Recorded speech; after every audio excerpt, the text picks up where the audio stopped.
নমস্কার, আমি ডক্টর প্রেয়সী পাল, একজন অবস্টেটিশিয়ান অ্যান্ড গাইনোকোলজিস্ট। আজকে আমি আপনাদের সামনে খুব কমন কিন্তু নেগলেক্টেড একটা টপিক নিয়ে আলোচনা করব, যেটা হচ্ছে মাসিকের অনিয়মিততা বা মেনস্ট্রুয়াল ডিসঅর্ডার, মাসিকজনিত সমস্যা।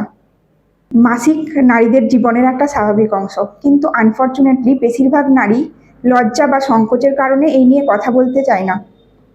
মাসিকের অনিয়মিততার মধ্যে যে সমস্যাগুলো হয় সেগুলো সাধারণত হচ্ছে খুব বেশি মাসিক হওয়া, বা অনেক দিন ধরে মাসিক হওয়া, বা 1-2 ঘন্টা অন্তর অন্তর যদি প্যাড চেঞ্জ করতে হয়, বা যদি 3 মাসের বেশি মাসিক না হয়, পেটে তীব্র ব্যথা হওয়া মাসিকের সময়ে, এই সমস্যাগুলো।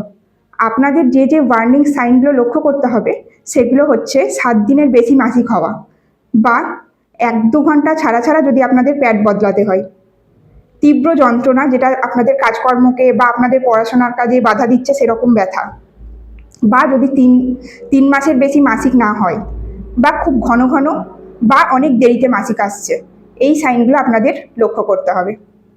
এবার আমি বলবো এর জন্য কি কি সমস্যা হতে পারে।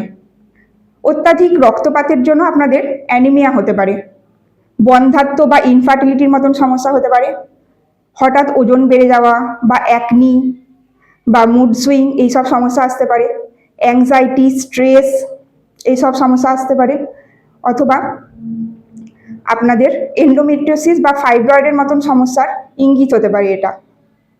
এবার আমি বলবো যে যে কমন কারণের জন্য এরকম মাসিকের গন্ডগোল হতে পারে সেই সব বিষয়ের মধ্যে আমরা মেনলি আছে থাইরয়েডের সমস্যা, পিসিওএস বলে একটা সিনড্রোম আছে, পলিসিস্টিক ওভারিয়ান সিনড্রোম, সেটা হতে পারে, বা স্ট্রেসের কারণে হতে পারে, অ্যানিমিয়ার কারণে হতে পারে, অথবা ফাইব্রোসিস বা ফাইব্রয়েড বা এন্ডোমেট্রিওসিস মতন ডিজিজের ইঙ্গিত হতে পারে এটা।